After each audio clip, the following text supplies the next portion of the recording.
বাংলাদেশ দলের উপর ভরসা রাখা কতটা যায়, আসলে ফ্যানরা কতটা বাংলাদেশ দলের উপর আস্থা রেখে এই ম্যাচ দেখতে বসতে পারেন?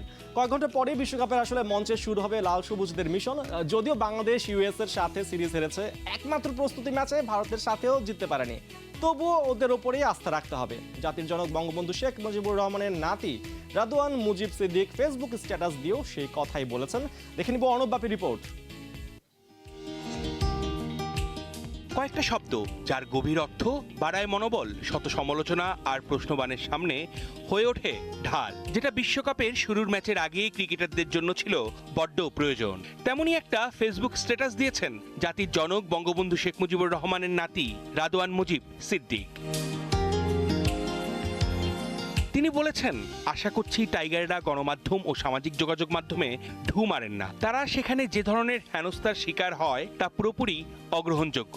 দল নির্বাচন, ট্যাকটিস আর মাঠের পারফরমেন্স নিয়ে ক্রিকেট ফ্যানরা তর্ক বিতর্ক বা কাটাছেড়া করবেনই। তবে বিদেশের মাটিতে দেশকে প্রতিনিধিত্ব করা তরুণ অ্যাথলেটদের যেভাবে ধারাবাহিক ব্যক্তিগত আক্রমণ করা হচ্ছে তা কোনোভাবেই এর অংশ হতে পারে না। যাদের জাতীয় দলকে সমর্থন দিতে আপত্তি, তাদের জন্য সহজ সমাধানও আছে।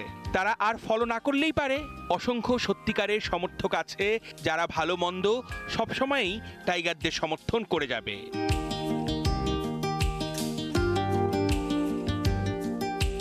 দেশের ক্রীড়াঙ্গনে বঙ্গবন্ধু আর তার পরিবার ছিল জটিল অঙ্কের সহজ সমাধান। শেখ কামাল থেকে শেখ জামাল, সুলতানা কামাল কিংবা খোদ বঙ্গবন্ধু খেলার প্রতি তাদের ছিল ভীষণ টান। তাদের হাতেই ক্রীড়াঙ্গনে শুরু হয়েছিল নতুনের গান, এসেছিল আধুনিকতার ফরমান। সবাই খেলা ভালোবাসতেন, নিজেরা খেলতেন, মগ্ন থাকতেন সাংগঠনিক সাধনায়। দেশের ক্রীড়াঙ্গন আজও সেই সাক্ষ্য দেয়। এখনো যে অনুরাগে ঝান্ডা বয়ে বেড়ান বঙ্গবন্ধুর কন্যা প্রধানমন্ত্রী শেখ হাসিনা, আগলে রাখেন সাকিব, সাবিনা, জাহানারা, জামালদের। তারই ছোট বোন শেখ রেহেনার ছেলে রাদওয়ান মুজিব সিদ্দিক ববি খেলাধুলার জন্য নিবেদিত প্রাণ।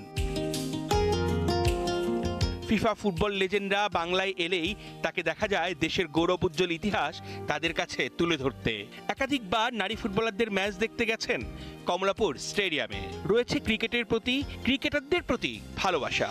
সাকিব রিয়াদদের ম্যাচ দেখেন স্টেডিয়ামে এসে। আর কয়েক ঘন্টা পরেই বিশ্বকাপের মঞ্চে শুরু হবে লাল সবুজদের মিশন। যদিও বাংলাদেশ ইউএস এর সাথে সিরিজ হেরেছে, একমাত্র প্রস্তুতি ম্যাচে ভারতের সাথেও জিততে পারেনি, তবুও ওদের ওপরেই আমাদের সবার আস্থা রাখতে হবে।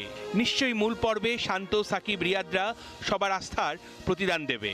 নিজেদের সামর্থ্য মতো ক্রিকেটের 22 গজে লড়ুক, প্রতিটা ম্যাচে প্রতিদ্বন্দ্বিতা গড়ে তুলুক। দিন শেষে গোটা জাতির ক্রিকেটীয় আবেগের জায়গার সেই একটাই তো কথা, হারলেও বাংলাদেশ, জিতলেও বাংলাদেশ।